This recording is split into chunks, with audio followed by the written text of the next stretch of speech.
If you grew up in the 1950s, decorating for Christmas was not something you did in one afternoon. It was not plug and play. It was not buying pre-lit trees and inflatable Santas for the lawn. Decorating for Christmas was a ritual, a family event, something that took days and involved everyone.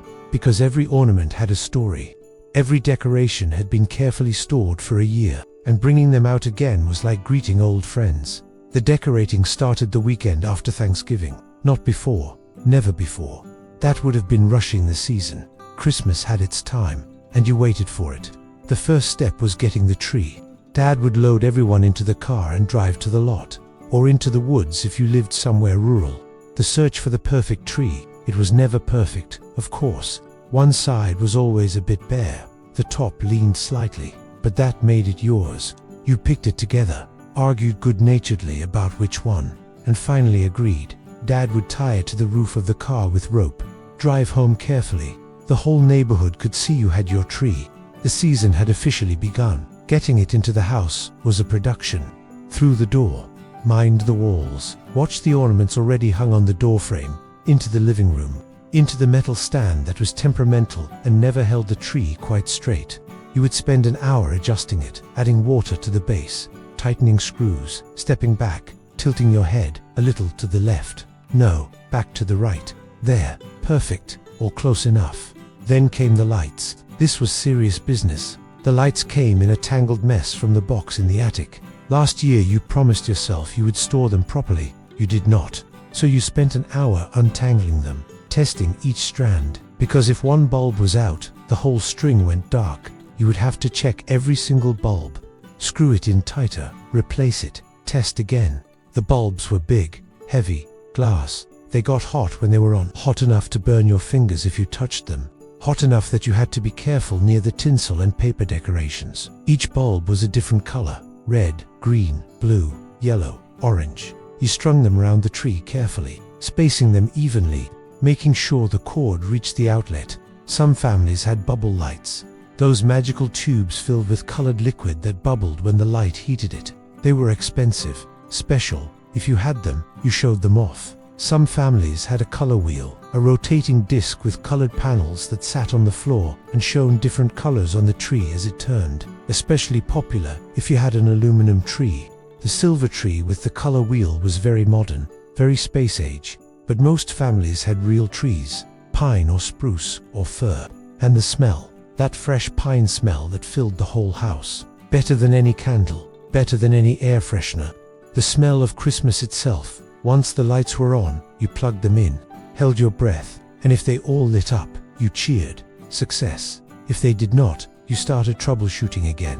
Next came the tinsel. This was an art form.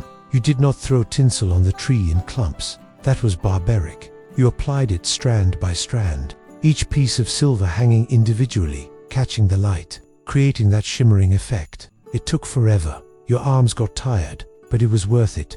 A properly tinseled tree was a thing of beauty. The ornaments came next, carefully unpacked from boxes lined with tissue paper. Glass ornaments, blown glass, fragile, delicate. Some had been your grandmother's, some your mother bought when she first got married. Each one wrapped carefully and stored for a year. You hung them one at a time. The special ones got prominent places eye level, where visitors would see them. The less special ones went in back or up high or down low. There were ball ornaments in every color, some shiny, some matte, some with glitter, some painted with scenes, little houses, Santa faces, Christmas trees on Christmas trees. There were shaped ornaments, Santa, angels, bells, trumpets, pine cones, birds, each one meaningful, each one part of the collection.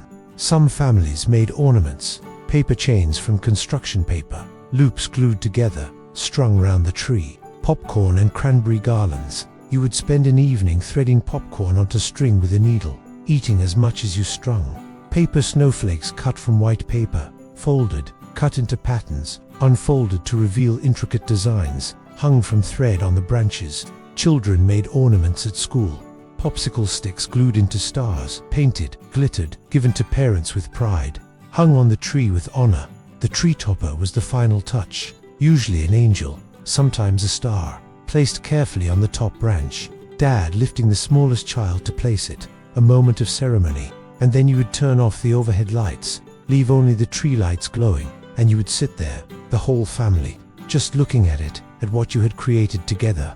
The tree was not the only decoration. The whole house got decorated, but modestly, tastefully, not the explosion of lights and inflatables you see today.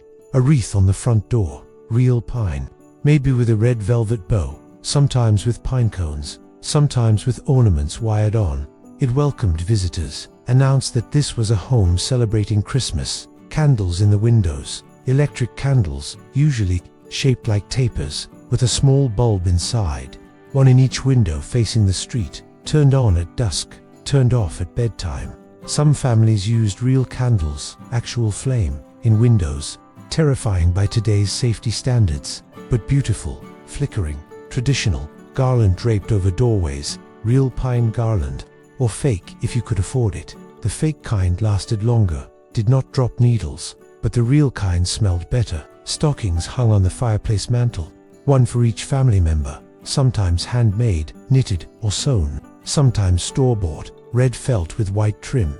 Names written on them or embroidered. They hung from hooks or nails, not those fancy stocking holders, just practical hooks, waiting to be filled on Christmas Eve. Some families set up a nativity scene, on a table or a mantel. The stable, Mary and Joseph, baby Jesus, the shepherds, the wise men, the animals, each piece carefully placed. Some families had elaborate nativities, multiple pieces, a whole village. Others had simple ones, just the essential figures. Children were allowed to arrange the figures, to play gently with them, to reenact the story. It was both decoration and teaching tool. In the dining room, the table might get a special tablecloth, red or green or white, a centerpiece with candles and pine cones and ribbon, ready for Christmas dinner. The good china would come out, dusted off, inspected, set aside for the big day. The crystal glasses, the silver serving pieces. Do you remember decorating for Christmas in the 1950s? The tinsel strand by strand, the bubble lights, the aluminum tree with the color wheel. What was your favorite decoration? Share your memories in the comments below. We want to hear about your family's traditions. Outside decorations were minimal compared to today. Maybe some lights along the roofline, simple, a string of big colored bulbs. Not the elaborate displays you see now. Not competing with neighbors. Some families did not decorate outside at all. Christmas was inside, where family gathered, where the tree glowed, where the warmth was. If you decorated outside, it was done carefully. Dad on a ladder, staple gun or hooks, running extension cords, testing to make sure they worked before he came back down. There were no inflatable Santas, no animated reindeer, no projection lights creating swirling snowflakes, just simple strings of lights, maybe a wreath, maybe a lit-up star or candle shape in a window. Less was more, and somehow it felt like enough. It felt magical, because the decorations were not trying to impress the neighborhood, they were creating atmosphere inside. For your family, the decorating process took days, a little bit each evening after dinner, the whole family participating, untangling lights, hanging ornaments, stringing popcorn, cutting snowflakes, and when it was done, when the house was transformed, you felt it. The shift, the Christmas spirit, the anticipation building, everything looked different, felt different, smelled different. You kept the decorations up through New Year, sometimes longer, into early January. You were not in a rush to take them down. Let the magic linger. When you finally did take them down, it was sad, carefully packing each ornament, wrapping them in tissue, placing them in boxes, promising yourself this year you would store the lights properly, coiling them neatly. The tree came down, dried out, dropping needles everywhere. Dad would carry it outside. Later, it might be set out for trash pickup, or chopped up, or in some places, recycled for mulch. The house felt empty afterward, bare, normal again. You missed the glow, the sparkle, the Christmas feeling, but the decorations would wait in the attic, safe, ready, for next year when you would bring them out again like old friends. If this brought back the glow of Christmas decorations from your childhood, the smell of fresh pine, the sparkle of tinsel applied strand by strand, give this video a thumbs up, and subscribe to Yesterday Lives. We are preserving the traditions, the rituals, the ways families celebrated together before everything became automated and mass-produced. Hit that subscribe button so you do not miss the rest of our Christmas 1950s series. We have more coming, more memories, more traditions, more moments that made Christmas magical.